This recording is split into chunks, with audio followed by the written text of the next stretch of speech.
Arizona falls to FAU, and there were some concerning signs, but as always, this team is still very good, so we will not worry as much as maybe some others out there are. All that and more, let's get started here on Locked On Wildcats.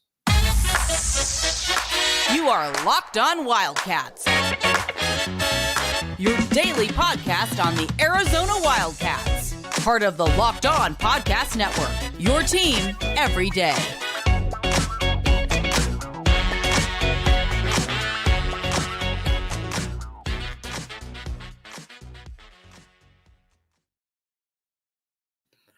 Thanks for making Locked On Wildcats your first listen of the day. I'm your host, Mike Luke. All right, Arizona drops to Florida Atlantic. Now, there's some just dweebs on Twitter saying, Arizona lost to Florida Atlantic. How good can they be? Well, to the untrained eye, maybe you say, maybe that's a good point. But you all have trained eyes, and we know that Florida Atlantic is very, very good. This is a team that was in the Final Four last year, and they return essentially everybody. Not only do they return everybody, they also have a plethora of players that Arizona just could not guard. And if you watched it, you know that FAU had the best player on the court in that game. And there was essentially nothing that Arizona could do to stop him. He was on a roll. And when you get a player like that that's on a roll, a lot of times there's really nothing that you can do about it.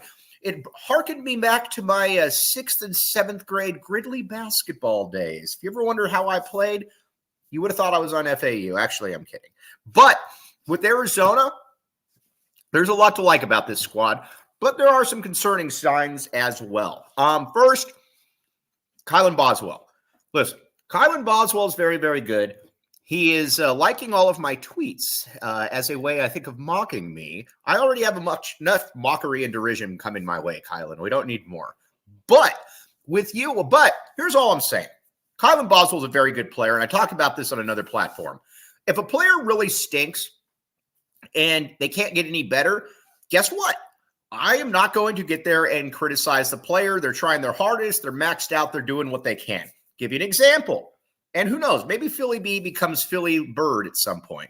But he's not that. But if Philly B's out there playing 35 minutes a game, I'm not going to criticize Philly B because he's doing his best and he's probably overmatched. Kylan Boswell is not overmatched. Kylan Boswell is a good basketball player. We've seen it. We know what he can do. He's a good shooter, but he's not playing well right now. And my biggest problems with him probably were at the end of the game where he tried to take the ball both times with more than enough time on the shot clock. In my opinion, we are at the stage now. We know with this squad, that needs to be Caleb Love. That needs to be Caleb Love time.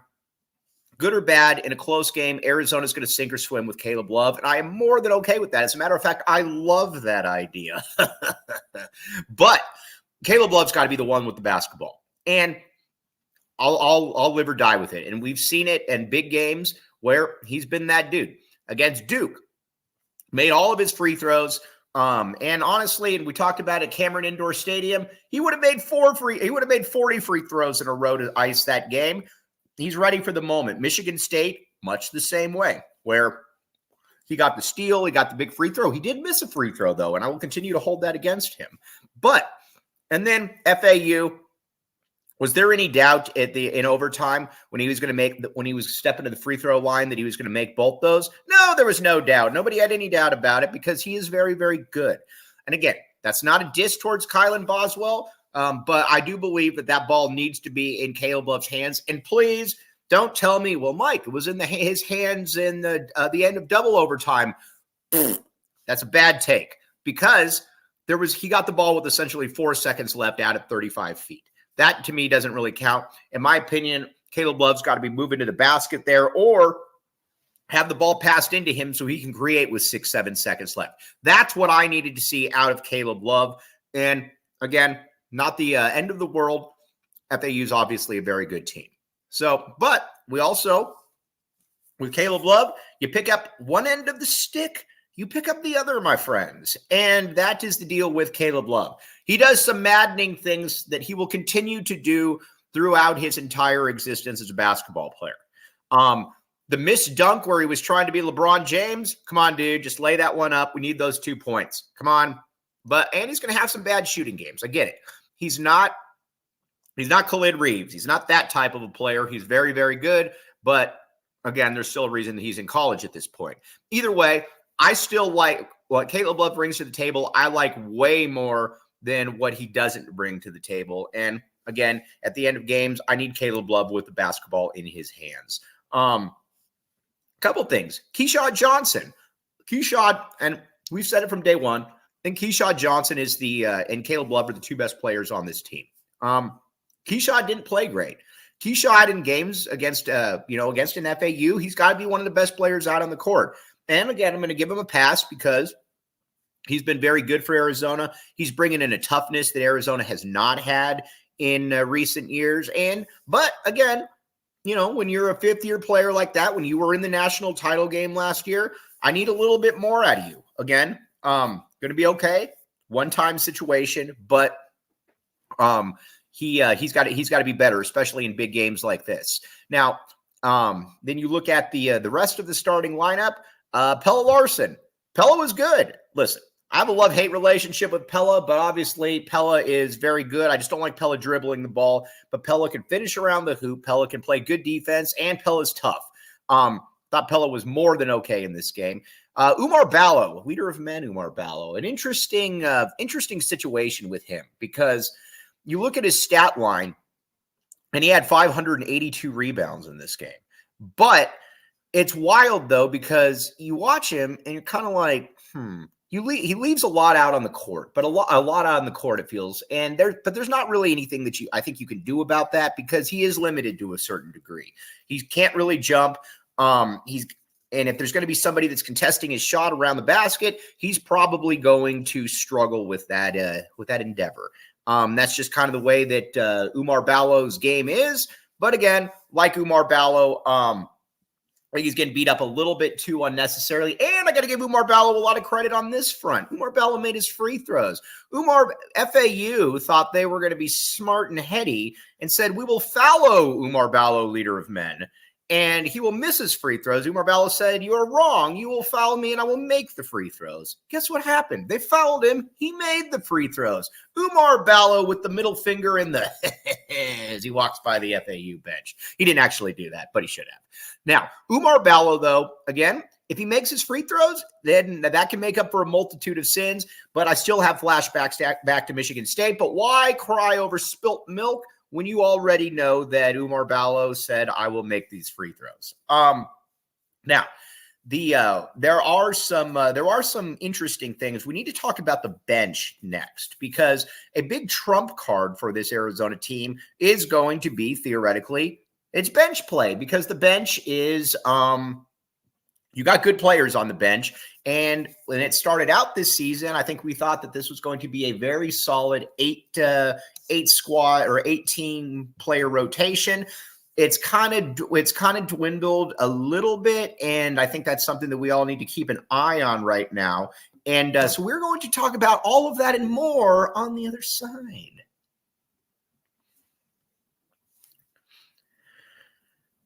Thanks for keeping it locked on Wildcats and making this your first listen of the day, even on Christmas. Now, granted, we're coming to you at about 1:20, so if you're still making this your first listen of the day, then, well, you know what? Tip of the cap, salute emoji. So now let's talk about the bench play. I've said from day one, I think KJ Lewis is the best NBA prospect on this team, and you can continue to see why. He's 6'5". He is an uber athletic specimen. I don't know that I've seen somebody that quite looks like him athletically since Hassan Adams was here at the U of A, where he just looks different. I mean, he's 18, but he looks like he's about 38, at least from a physicality perspective.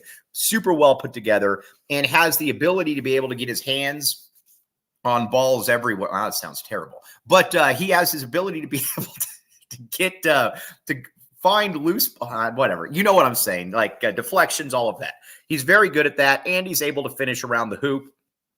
He's obviously a good basketball player. My only concern with KJ Lewis is I don't want him to play a little too much because then you worry about the Dalen Terry thing where you start showing a little bit more and then NBA scouts start poking around a little bit. I would ban NBA folks from U of A practices, or I would say you cannot watch this player. And maybe that would work. But KJ's a monster, though. And you see it, whether it's getting offensive rebounds, whether it's finishing in traffic, whether it's embracing the moment when he comes in. And I make fun and I mock Jason Scheer endlessly on this, as I should. But KJ Lewis should have been a top 10 to 15 rated player in the country, not some fringe top 100 player. Anybody that thought he was that knows nothing about basketball. But KJ, and I'm looking at you, Scheer, even though you're not going to listen to this. Now, KJ Lewis is, like I said, I think you got to play him 25, 26 minutes a game. Listen, he's not going to be here after next year. I think that anybody with eyeballs can say that, yeah, he's not going to be here after next year. That's what I just said. But in the meantime, he's just too valuable not to keep out there because there's nobody on this team that can really replicate his skills. He's kind of a Keshad Jonson morphed into a Pella Larson, morphed into a Jaden Bradley, all kinds of things. But he's really, really good. We claim him here in Tucson, by the way, because he went out to Vail Middle School. By the way, can you imagine him playing at like Cienega? Playing like Rincon High School? That'd be very funny to watch. I would have gone and watched that.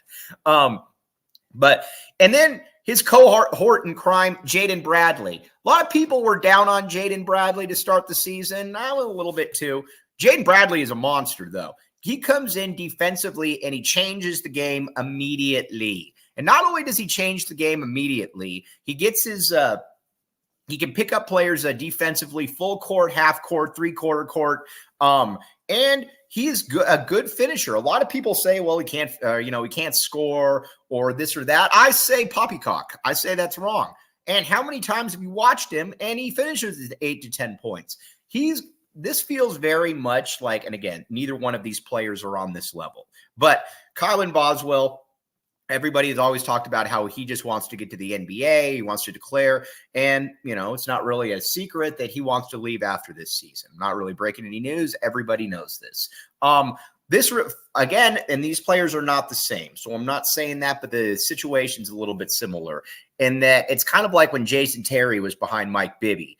And that you knew that Mike Bibby was going to leave early. Now, granted, Mike Bibby is on a drastically different plateau as a basketball player, but you knew he was going to leave early. He was the second pick in the NBA draft. But you knew also that the lesser heralded of the two, Jason Terry, was probably going to be more than okay, more than good to be able to pick up that role. And I think there's going to be a lot of that with Jaden Bradley. If Jaden Bradley is the starting point guard at the U of A next year, I'm more than okay with that. Plus, I get a couple years out of Jaden Bradley. I think he can be an all-conference defensive player. Offensively, I still think he's going to be 13, 14 a game, and I think he could play in the NBA. Jaden Bradley, more Jaden Bradley, not less Jaden Bradley. But those two guys, they turn the game immediately. And we're talking about this the other day, and not to keep going back to comparisons, but it reminds me a little bit of the 03 team where you had that starting lineup of Jason Gardner, Salim Stoudemire, Luke Walton, Ricky Anderson, and Channing Frye, and obviously it was a very good starting lineup. But when you would bring in Hassan Adams and Andre Iguodala off the bench, they brought an athleticism quotient that nobody else on the team had. And I still think that Luke kind of messed that team up. Being that I thought that Hassan and Andre should have played a lot more, especially in that Elite Eight loss to Kansas. When Hassan and Andre came into the game, that's when Arizona got back into the game because Kansas didn't have anybody that could match up with those two athletically. Lute wrote it out with Ricky Anderson, players like that, and Arizona obviously lost, and I think he did Kansas a service there. Again, Lute Olson, top 15 coach of all time. I'm sitting here in my parents' kitchen, so take that for what it's worth. I am not putting down Lute Olson. But there's a lot of that, though, I think, with KJ Lewis and Jaden Bradley. Both these guys, again, when that under 16 timeout hits or that under 12, whenever it is, and they come in, you know that energy level is going to be ramped up a little bit. And again, that's a testament to both these players because coming into the year, most people didn't think that KJ Lewis was going to play a lot this season. And he's obviously been very, very good. And then Jaden Bradley, I think a lot of people thought he would play, but I don't think that a lot of people thought that he would be, in as impactful a player as he's been. And honestly, I think that you're going to continue to see that. I think he's a difficult player to not play, obviously, because he's good. Generally, you want to play good players. And both those players, again, good. Now, Mount Crevis. We need to get to Mount Crevis here because he was also a trump card, I thought, for the U of A. in that he's about 7'2", something like that. And early on in the season, he looked absolutely fantastic. And not only did he look absolutely fantastic, he looked like, all right, maybe start time to cutting into Oumar Ballo, leader of men's minutes. That has not obviously happened. Now, I do think that he should be playing a little bit more than he is. And I think the main reason that I think he should be playing a little bit more is because I think you got to let him live through some of the growing pains. He's going to be the starting center next year, and he can do things. He can finish around the basket when he's given more time, much more effectively than Oumar Ballo can. I would like to see him get back into the rotation. Keep in mind, I thought in the first half he played just fine, finished around the hoop.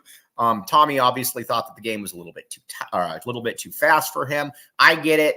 But I would like to see Mount Crous play more because, again, I think you're investing in the future, and I think you're investing in the immediate and long-term success of the U of A, where, again, Oumar Ballo, very good player, but Oumar right now will be the exact same player that Oumar is going to be in 8 years, whereas Crous is, again, Crous got a little bit more ability in that regard. Now, the rankings have come out. What does that tell us about Arizona? What does that tell us about FAU? And what does that tell us about Arizona moving forward? We will close the show out with that next. Thanks for keeping it locked on Wildcats and making this your first listen of the day. Merry Christmas. Merry Christmas. Ho, ho, ho. All right. Now, with Arizona, listen, Arizona's going to stay at 4 in the rankings. They should stay at 4 in the rankings. My mom, much smarter person than me, actually made a good point, though. And she said that I don't think Arizona should drop. You lost in double overtime to a team that was really good. It could have gone either way. She's right. And Arizona, the voters obviously listen. The Bruce Pascoes of the world listen to her, probably over some Del Taco cheeseburgers, which Bruce Pascoe also likes, and said that Arizona should remain unchanged. Although knowing Bruce, he probably put Arizona 21. I haven't looked at his poll yet. But Arizona should have stayed at 4. Now, FAU is damn good. I mean, there's no other way to put it. That is not your – so when you get these Washington State dweebs that come at me, who I like making fun of a great deal, and they say, oh, you're getting boat raced by FAU. Well, unlike you guys, they are actually good at basketball, so I do not care about that. Plus, boat raced, losing by 1 in double overtime is not boat raced. But again, if FAU were to be back in the Final Four this coming year, I don't think that anybody should be surprised in the least. When you got multiple NBA players and you got somebody, again, that can make plays anywhere off the bounce, it's going to be tough. And I can't really blame Arizona for their defense on him at all because, again, Pelle Larsson, he had a couple fouls on him that he probably shouldn't have picked up. But overall, FAU is, like I said, that's a team that looks the part. And so they're probably going to be a top 2 or a 3 seed. And there's no problem with that. Now, Arizona has lost 2 games this year now. 2 games. Not 1, but 2. And the losses were to the number 1 ranked team in the country, who I still think is going to go out early in Purdue, and FAU, which is the number 7 ranked team. I'm fine with that. But here's my only concern. We're going into Pac-12 play now, ladies and gentlemen, in case you didn't know. The Pac-12 stinks. There is nobody good in the Pac-12. Literally nobody outside of Arizona. UCLA, USC, everybody, I can just keep saying, they all stink. And so Arizona's not going to be playing anybody that's good. And so, again, it would have been nice to have that little last feather in the FAU totem pole cap, but they don't have it. Either way, John Schuster, the venerable John Schuster, has stated that he thinks that Arizona is going to run the table in conference play. I disagree with John Schuster, but I would love to be wrong. But I can see where he's coming from. Again, Pac-12 hoops, not good. But here's the difference, and I'm going to go on a tangent here just briefly. Big 12 hoops, but ESPN hypes the Big 12 or Big 10 up as if they're actually good. They're not good. Every single of the 19 teams that get in will lose in the first round, like this always happens, and then we will have to pretend to be surprised. Then we will rinse and repeat. With Arizona in the Pac-12, this is the last year. It's very ironic that the Pac-12 football had probably its best season in quite a long time, where Pac-12 basketball says, watch this, we're going to have the worst season we've had in quite a long time. So again, guess like with Caleb Love, you pick up one end of the stick, you pick up the other. But there's nobody that I really see challenging. I could see Arizona dropping a game or two, but I mean, this is going to be a team that's going to be 35-4 going into the NCAA tournament. My only concern, though, is they're going to go 3 months without playing a team that does not resemble Saguaro High School. That is an issue. But again, I'm also glad why we're getting out of the Pac-12, because there are so many crappy programs and so many administrations that don't care about sports. Cal does not care about sports, certainly doesn't care about basketball. Stanford definitely doesn't care about basketball. Jared Haas has been there for 8 years and hasn't had a winning record. You talk about job stability, get that Stanford basketball job, they ain't getting rid of you. Oregon State, Washington State, more trash. I can keep going on down the list. UCLA is awful this year. ASU has a president that doesn't know what streaming is. Again, it is good to get out of the Pac-12 and get into the Big 12 because these are actual programs with fan bases. I already like almost every Big 12 fan base because they're passionate and they are energetic. They're not these droids that are like hanging out under a couch cushion that only emerge once every blue moon. Either way, I'm glad. But Arizona, back to the bigger picture, this is still a very good team, ladies and gentlemen. Again, you're probably going to be about 35-4, something like that. I think Arizona loses 2 games in Pac-12 play. John Schuster says you are wrong. They will lose none. All right. So there's that. Again, FAU, tough loss. There were some concerning signs, but overall, Arizona, I am more than okay with. Now, we will be back with you tomorrow, breaking down the Alamo Bowl. Arizona maybe now a football school as well? Question mark, question mark, question mark. But as always, thanks for making Locked On Wildcats your first listen of the day. I am your host, Mike Luke, and we will be back with you tomorrow.